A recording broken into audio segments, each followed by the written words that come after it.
call this meeting of the Board of Education for the School District of Baraboo to order for Monday, October the 10th, 2016, with roll call. Mr. Cummings. Here. Mr. Coleman. Here. Mr. McNevin. Here. Mr. Mearing. Here. Mr. Riley. Here. Mr. Vedro. Here. And go back here. Continue with the pledge. The flag is to the right of the screen. I pledge allegiance to the flag of the United States of America and to the republic for which it stands, one nation, under God, indivisible, with liberty and justice for all. Entertaining motion for the approval of the minutes of the last board meeting, September the 26th, as printed. Move to approve. Second. Motion by Green, who was the second? Mr. Carter. Any discussion? Hearing none. Those in favor signify by saying aye. Aye. Those opposed? No. Mr. Vedro's abstention. Brings us thus to correspondence. There were two correspondence included in your board packet. Letters from the Department of Public Instruction. One, congratulating the district for being selected to participate in the 2016-17 Fresh Fruit and Vegetable Program. And the other, proclamation recognizing this week as National School Lunch Week. I'm not aware of any other correspondence from board members. I have no other correspondence to administer. Any other administrative correspondence? Yep, and here's another proclamation from the Wisconsin Department of Public Instruction that next week, October 16th through the 22nd, is Gifted Education Week. So I'll pass that around. And that's something that's near and dear to us here in the district. And also, we're a few days behind School Board Appreciation Week, but there are a number of activities across the district to recognize your work. And tonight, on display back here, we have a cake for you guys at the end of the night from all of our administrators. Thank you for watching. Cake. Brings us thus to the portion of the agenda entitled Public Viewpoints. I'm not aware of any citizen input forms that have been presented, but is there anyone here for public viewpoint tonight? Any public viewpoint? Any public viewpoint? Hearing none. Brings us to staff and community recognition, and we have with us tonight some presentation to Culvers, and we'll turn it over to Shelley. Or would you like us to stand? Come on over here. And stay away from our cake, whatever. Well, we're going to Culver's after Oh, it's a this. Culver's. That's fine. So I'm Shelley Mordini. I'm the Transition Plus teacher at Baraboo High School, and this is Matt Miller, and he is the general manager at the Baraboo Culvers. The Lake Delton Culvers, which is Jim and Diane Jacobson, they could not be here tonight. But just a little background on our program. You know, I arrived here 19 years ago from Toronto, and when I got here, I'm like, hey, what's your supported employment programs? And they went, what? What are you talking about? I'm like, you know, where you get kids with disabilities out working with paid jobs? No idea. So we decided to get together with people. Called Craig Culver out, had a meeting with him, and Dean Fisher, and we got together, and Baraboo was actually our very first site that we went to 14 years ago. And we brought in some pretty tough kids the first round, and it worked out well. I thought today when I was looking back, we brought through 24 students between Baraboo and Lake Delton in the last 14 years. And that's a lot of students. I know it doesn't seem like a big number to you, but for us, that's a lot of kids who've gone on to paid employment afterwards. And about every 2 years, we rotate somebody else new in. Culvers pays them. We have a team of 2 people. Tuesdays and Thursdays are our days that we come to the Baraboo Culvers. And Matt was just telling me he knows that on Tuesdays and Thursdays that dining room will be clean because I'm there, making sure everything looks good by the time we get out there. And we also at Great Wolf, that's our other supporting employment site that we have, and we have somebody in the laundry there. But without these sites, they will not make us successful. This really helps our kids to be employed. We were just talking about, hey, we got this one young man who's going to be 21 and he's going on. Where is he going to go? What if he wants to stay? Well, that's a conversation we'll have another time, and it would be great if he could continue on. But for all the things and all the times I call you, Matt never says no. I have this new student, and I don't think he's quite Culver's material yet, but I can make him Culver's material. And he takes them all, so we appreciate it. Matt, would you like to say something? Yeah, we got Aaron Hamilton and Hunter Peters, both good guys. They've been there Tuesday and Thursday. In the summertime, they worked on Mondays, Wednesdays, and Fridays. So They this, worked. that was a big deal this summer, since there's no special ed summer school, you guys got it, I'm just saying. That I had to find a way to try to work it, and Matt's staff stepped up to the plate, and they gave some natural supports for those two They help run kids. some orders from like 10 to 11, just kind of make them feel like part of the team. I mean, they have a full uniform on. I mean, it makes them feel proud of what they do. I mean, it's a good opportunity for them to kind of just know what their work-life experience is. I mean, yeah, granted, it's Tuesdays and Thursdays, it's only 2 hours a day, but I mean, they do a great job of it. So, actually, I kind of pinpointed. I know the dining rooms. I think it's set up great Tuesdays and Thursdays. Granted, for sure. The other days, yes, they still do, but when you got 2 guys out there doing it, they're passionate about it. They're good guys. So. And they absolutely love walking down the hallway with their Culvers on. Because there's a lot of kids who work at Culvers, and they don't know that they're just working in the morning, so they fit right in with everybody. And I've been with Culver's for like going on it was 19 years. So I mean, I've been with Baraboo for 4 years, but it's a good opportunity here, and I just want to continue doing it. So. Well, thank you for your generous opportunity for our students to give them some kind of employment experience before does they help leave out. us. Yeah. And also Culver's has just been so wonderful to work with as a school district, great collaboration, lots of fundraising activities. So we really appreciate it, and you really help us with a lot of our programs. It's our pleasure. So thank you very much.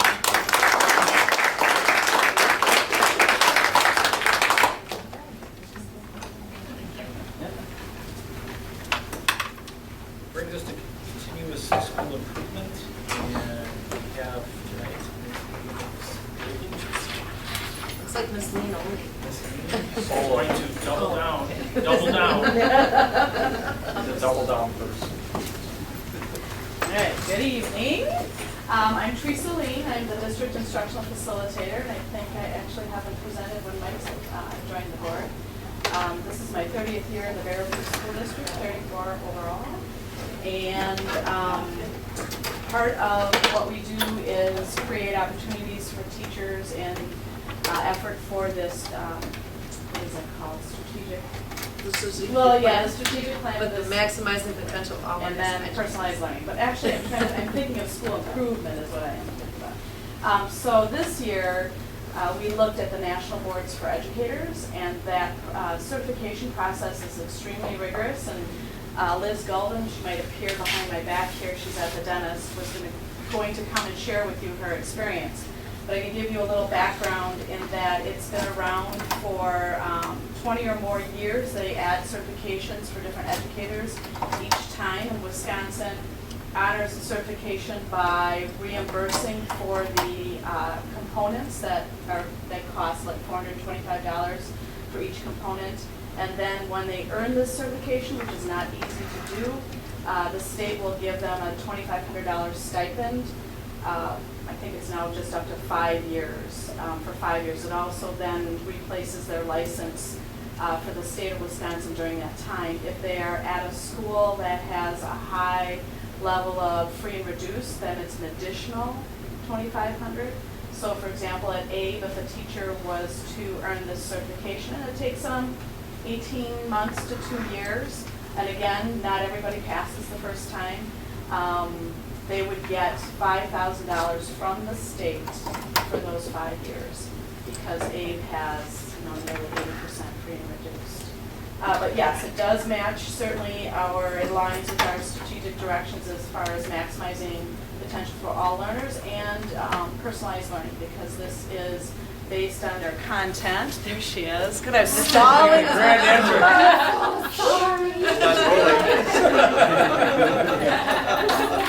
So we've aligned it to personalized learning because it is based on their content and subject matter.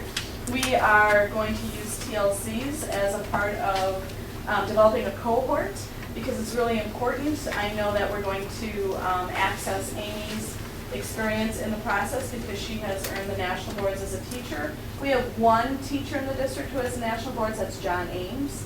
And he too is willing to do some support with us, along with, I think, Dan Rody has earned it previously, coming to Baraboo. And we know that that's really important to have that collaboration with others. So the TLCs will be really useful for that.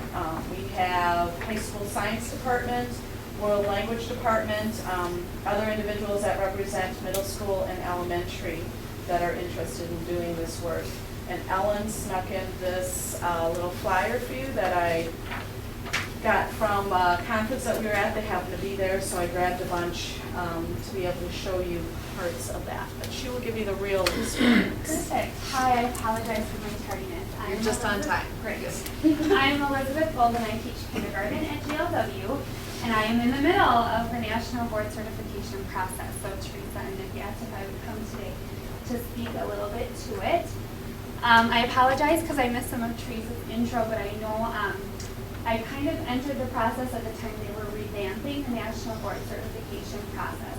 They wanted to make it not only more cost effective for teachers, but also make sure they're keeping up with just changes in education and that the process is reflecting those. So it kind of was good for me because I've been able to ease into it a little bit because components are still being released as they're being revamped. So a little history.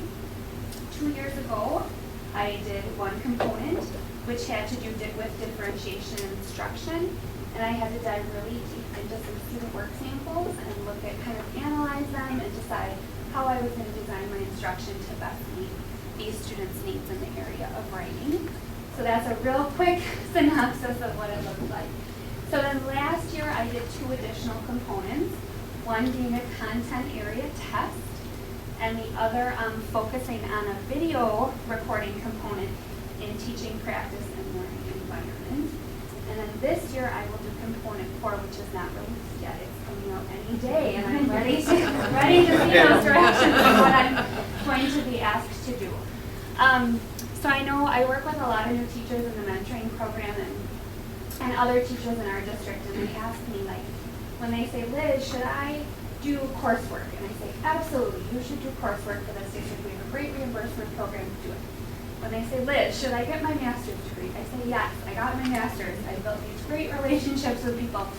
Do it. It will so better your career and your profession.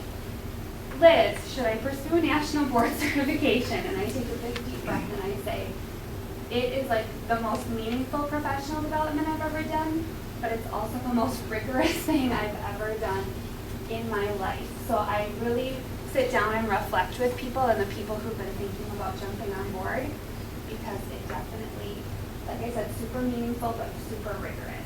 I feel like when I complete this, I will have earned I will have earned the expertise, I will have earned every salary benefit that comes along with it, and just, I hopefully will be bettering the achievement of my students.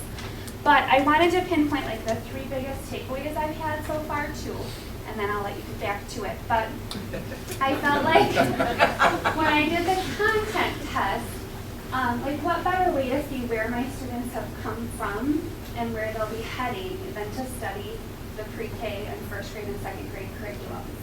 So I was able to, just better understand where they're coming from, where they're going. Also, I'm a building level math coach, so that it was so beneficial for me to sit down and study and learn the first and second grade math curriculums. I feel like I'm so much better prepared to assist them in that role. So that's been a huge takeaway. Video recording, we've had that capability in this district for years. It's difficult for teachers to say yes. Please let me video record myself and then watch it. But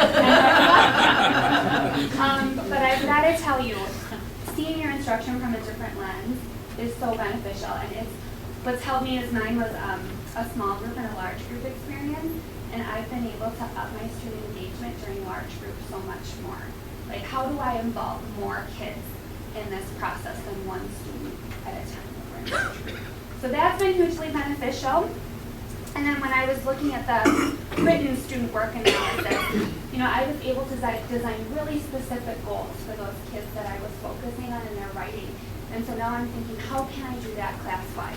We want to do that for all kids. So, like I said, super meaningful things that I've been able to take forth to my colleagues and support them in. So, I'm excited about the TLC opportunity. I'm excited for myself to have more support in the district to hopefully finish off this process. And I'm excited to help my colleagues too from what I've learned thus Be a far. great leader through that So, process. Can we answer any questions? How many teachers are interested at the time? Who might be able to answer Right, that so better? yes, so the, most of the world language and most of the science department at the high school. And then I think there are 3 individuals at the middle school and 3 individuals at the elementary, and a couple pupil service. So would you say we're around 20? No, I would say it's closer to 15, 15. like between 10 to 15, and, you know, time will tell, because there's a lot of interest.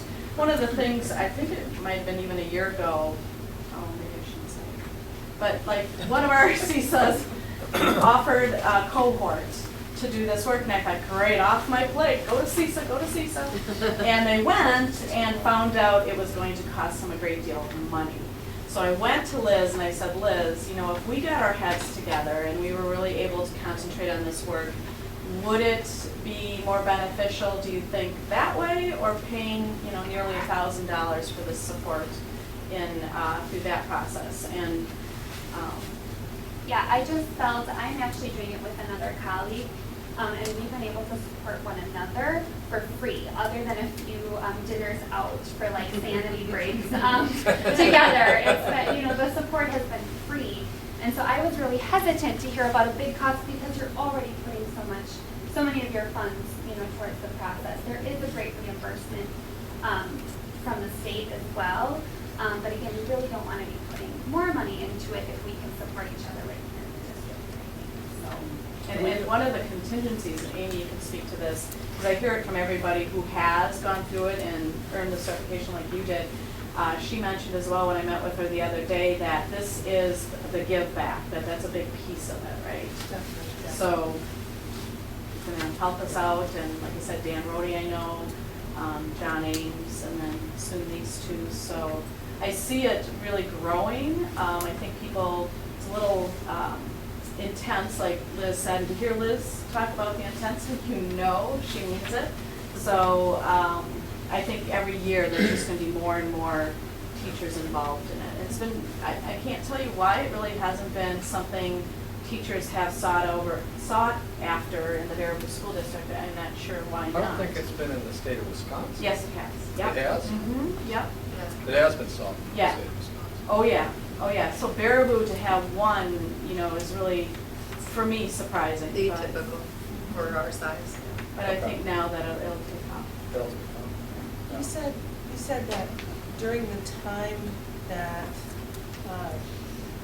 in the 5 years following the receipt of the, having achieved the certificate, that the light, it replaces the teacher's license? I don't know if that's necessarily the correct word, but it serves as your Wisconsin Oh. teaching license.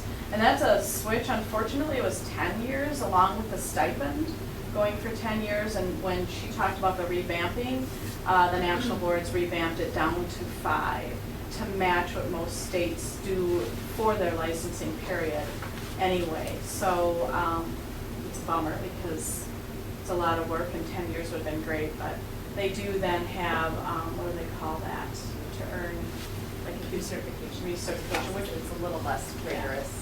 That's the vibe I've gotten as well, information, that it, although still, you know, still a process, it isn't completely the same process as getting certified. I think one of the things for me is that the stipend from the state has weathered the storms of funding and education that we've experienced. It still remains there. It was there, you know, 10 years ago, and it still remains today. No one's ever decided, and I think it's something that you could say no to. I mean, somebody could say no to, right? So. I think speaking from a teacher perspective, in terms of why now, why am I jumping, why are others jumping on the bandwagon, if you will now, because I went to a professional development on this with my mother like 10 years ago, who's a teacher in the Dallas district, and I just wasn't sure. We kind of wanted to wait and make sure the state was going to continue to support it, and now having all of the support from our district, I think it's just going to have more people interested. So is this new, the state support? It's always been there, it's just now people are now starting to take For advantage. Baraboo, right, I know there's a lot of other districts where they had, you know, plenty of teachers go through this process. It just happened that we did not. Okay. 'Cause yeah, I mean, I looked at some study on it, it's just amazing. the higher level of instruction that occurs Right.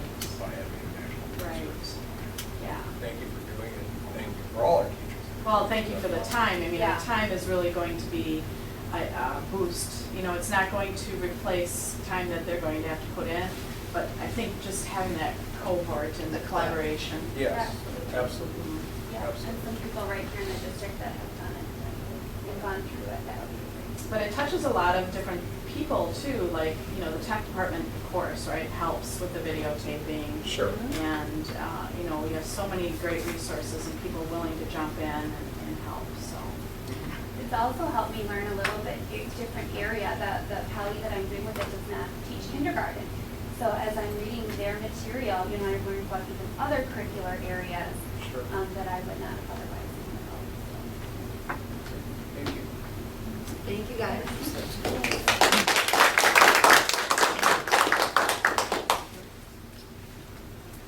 Up next, and was included in your board packet, we have Mr. Avery and Ms. Scott to talk about our current enrollment update. Dr. Scott and I collaborated on the report in your packet. It's pretty straightforward. We're down a little bit, but in terms of impact on our budget, the impact is actually is less than negligible. It's positive because of the structure of the revenue employment formula for this year. I'll be happy to go into that in more detail in Finance Committee when I bring a detailed updated budget in 2 weeks on the 24th.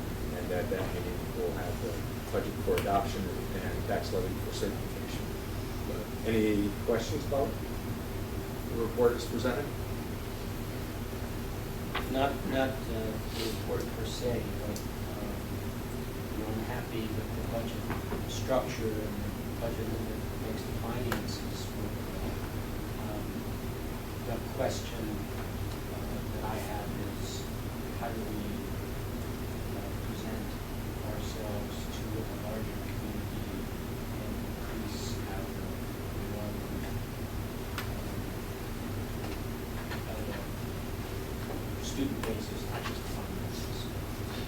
We're moving, we're being recognized as a lead district, and again, I appreciate all of the work that our marketing department has been doing. We need to key it into student enrollments. One of the things we talked about a few years ago, which I'm very happy that we're beginning, is reaching out to our families that are homeschooling, bringing them in first maybe through extracurricular activities, and then through use of other facilities here, ultimately to capture, I seem to remember that Danny and I mentioned there's something like maybe 90 or 80 families out there who are homeschooling. Students, not families. Sorry, students that are, we ought to be targeted in a consistent manner to bring in. That's my only comment. The only question I have, and again, obviously we have population levels, it's like 4K, it seems to be a little low this year. Yeah, and I think Chris would love to talk to that. Yeah. Yeah, I'm just looking at the numbers over time too. We've seemed to have kind of peaked the last 3 or 4 years in 4K. Yeah. This year, I'm not sure why we're down a little bit. We never really know what our baseline is in 4K. We have a certain amount of names in Infinite Campus if they already have a sibling in K through 12. Sure. But if they're not listed there, we don't necessarily know about them. It's a child find process. Right, so we do I make a lot of home visits, especially in the summer. We do a lot of mailings, a lot of calls.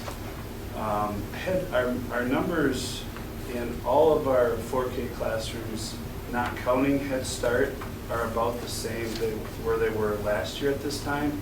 But Head Start is really where we're down this year. We had 34 Head Start 4K kids last year at this time, and we have 20 this year. So we maneuvered into one section instead of two.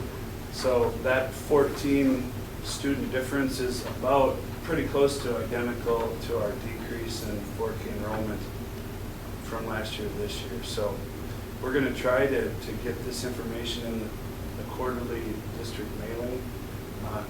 Dr. Miller and I talked about that a little bit.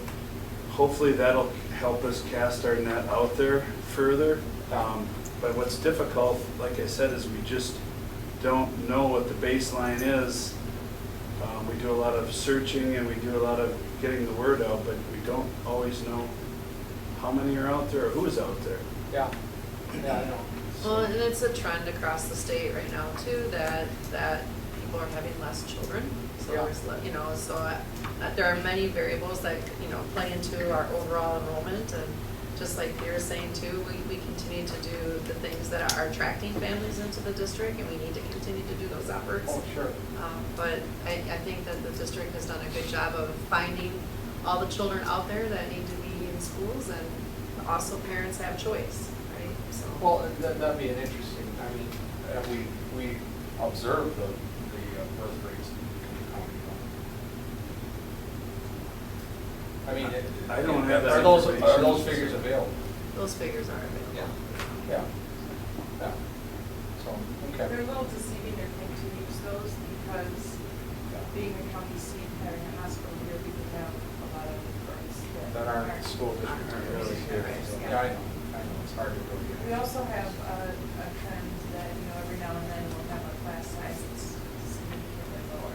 Sure. I mean, that just happens. If we take a look at our, 5K through grade 12, we Yeah. have larger classes. Things happen. Yeah. Okay. Any questions? Thank you. That goes to Mr. Update. Brings us thus to personnel, of which we have no actionable items for tonight. So we can move through to new business for the approval of disbursements. I will turn to Chair of Finance, Mr. Devon. Move to approve? I will second that. Motion by Brennan, second by Coons. Disbursements as presented. Any discussion? Seeing none, those in favor, please signify by saying aye. Aye. Those opposed? Motion carried. Brings us then to the discussion and approval of the use of fund balance. Again, this was a discussion with Finance, so Mr. Devon, Mr. Avery. Yeah, I can fill in the narrative and Bob can support me with the numbers. What we're looking at doing, or what the Finance Committee talked about or is recommending, is that we take a look at accelerating the debt payments on the administration building. It's a $662,000 borrowing, and it's going to come underneath our revenue cap, so every year we're going to have to look at budgetary ways to make that payment, so to speak. But last year, because of the decrease in fuel costs and busing costs and transportation costs, we saved about $500,000. Well, there were multiple factors. Right, but- yeah. but that was probably the big- More than $500,000 surplus at the end of last fiscal year. And that's kind of a rare, we always are a little plus, a little minus each year. This happened to be, in our favor. And we talked about the opportunity to take some of those dollars and set them aside. And it's more of a bookkeeping entry than anything else. But what we can do is then use those dollars to, they all flow into the general fund balance at the end of the year. That closed out, that happened.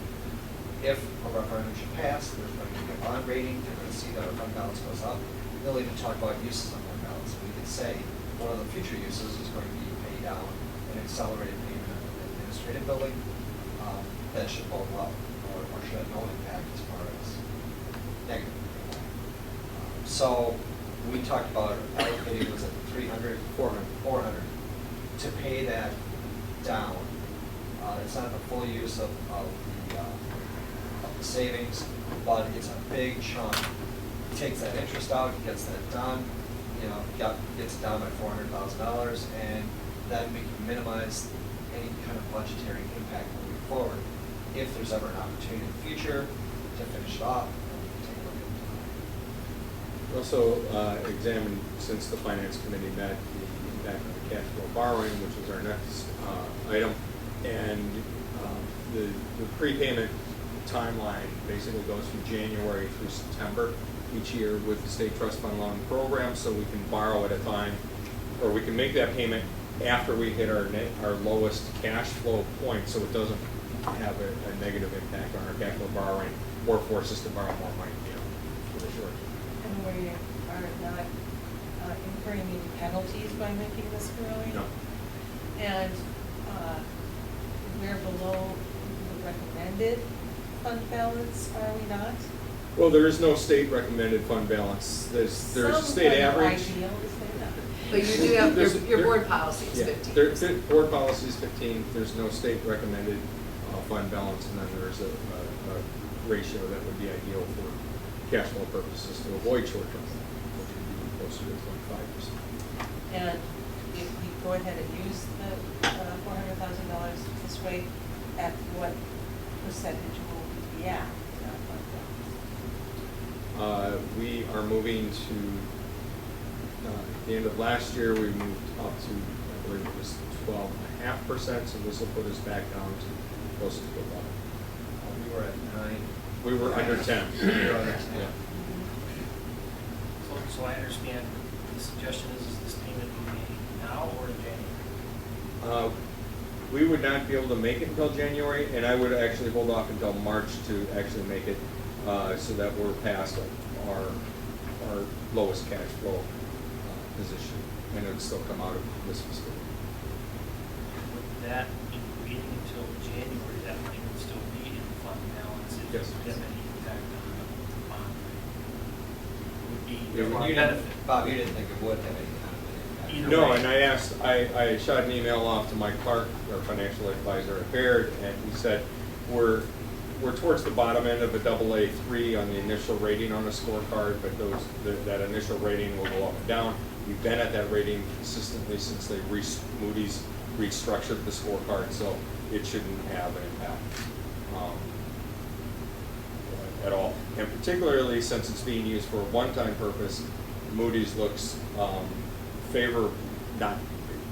less unfavorably, let me put it that way, than if it were for ongoing operational costs, such as we were using fund balance to pay salaries. Choosing to reduce debt, so what puts us in more favor? Yeah. Well, and the reason why it got recommended at finance, or the reason why it got talked about is because we can either use the fund balance to inflate the fund balance percentage, because that's essentially the benefit on one side of the transaction.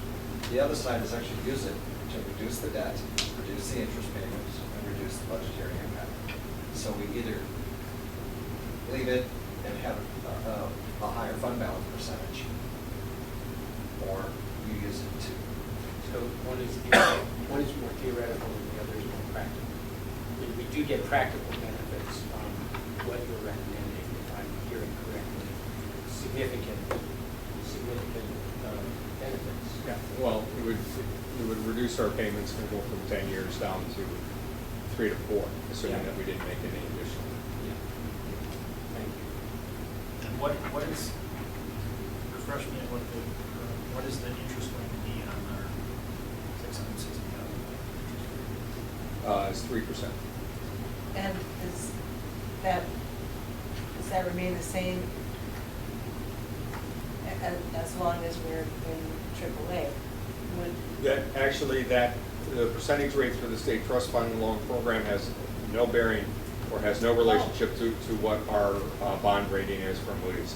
It's a fixed rate that they publish on their website, so it's completely dependent, not on your rating, but on the length of the term of the borrowing. So any district, regardless of what their bond rating is, that borrowed what we borrowed for a 10-year term would be paying 3%. And actually, what does the state do with that 3%? Does it go toward libraries or? It goes towards the Common School Fund, which is the library aid program. It supports to all support, public schools. yeah, support. But that's all schools. Yeah. Yeah. So, or we could skip the interest payment and keep it ourselves. I don't think we get that much from council funds. Well, we get about $130,000 from Common School Funds, but that is K-12, and the interest portion is only one aspect of where the revenue for that comes from. Is it then the wish of the finance committee that we act on this? Yes. So I would thus entertain a motion for the dollar amount. I'll look at $400,000 to be applied against the district administration building loan at Bob's discretion as far as time goes. Second. Motion by Ron, second by Ed. Discussion. Hearing none, those in favor signify by saying aye. Aye. Those opposed? Motion carried. Thank you for the explanation. Brings us then to C, discussion and approval of the resolution authorizing temporary borrowing in an amount not to exceed $4 million, issuance of taxable tax and revenue anticipation promissory notes, and participation in the PMA levy and aid anticipation notes program. I would thus entertain a motion for that resolution. I will so move. I'll second. Motion by Mr. Cummings, second by Mr. McDevitt. Any discussion? Yeah, I think just Bob, highlight this because in case there's thousands of people watching at Walmart TV, the notion of why we bought talk a little bit about the cycle of the cash and why we do short-term borrowing. We do short-term borrowing because we pay expenses on a pretty flat basis every month. We have the same amount, just about the same amount going out payroll every month and for monthly expenses. But our revenue stream, the lion's share of our revenue, as you know, comes in the form of property taxes and state aids. And we receive those in 4 times a year, with a 5th smaller payment in July for state aid, and we receive 3 chunks of property taxes. So we will go months with minimal revenue coming in.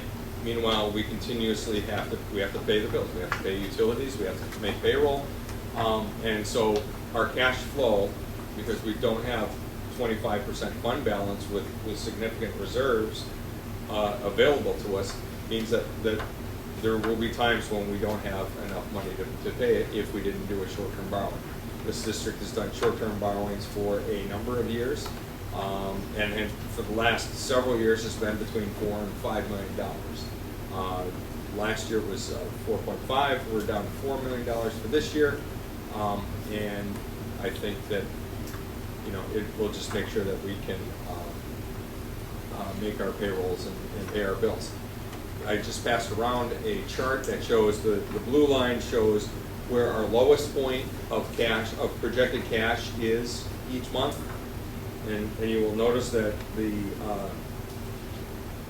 the axis is not at 0. The axis is actually well below 0. 0 is in the middle of the graph, so there's significant times when we have a cash deficit, and then the red line represents where we are at the peak of within each month, and so there's a significant gap in there, and it bounces up and down week to week, day to day, depending on whether or not we're receiving revenues or we're paying out a payroll.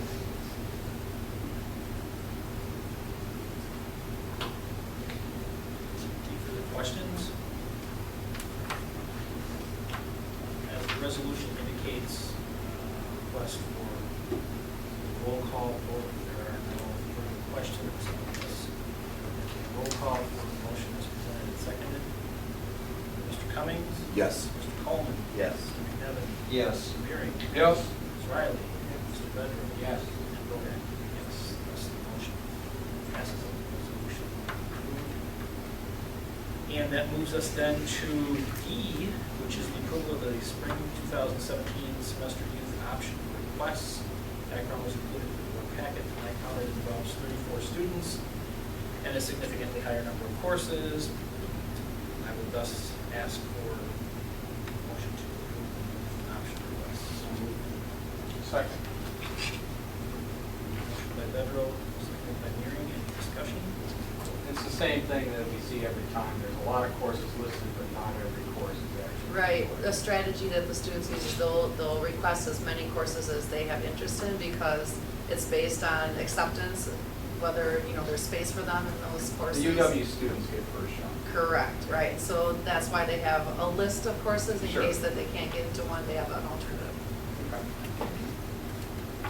Any further questions? No. Motion is second. Those in favor of the motion is presented, signify by saying aye. Aye. Opposed? Motion carries. Brings us thus to executive session. I would entertain a motion to close session as stated in Wisconsin Statute 2.85 sub 1 sub C. And so moved. Motion been made, seconded by Cindy. Roll call. call for closed session. Mr. Cummings? Aye. Coleman? Aye. Evans? Aye. Waring? Aye. Ms. Riley? Aye. Mr. Federal? Aye. Bozak, aye. Aye. Somebody said, I said aye twice. You can't vote twice. Thank you for your attendance. We'll have a couple minutes to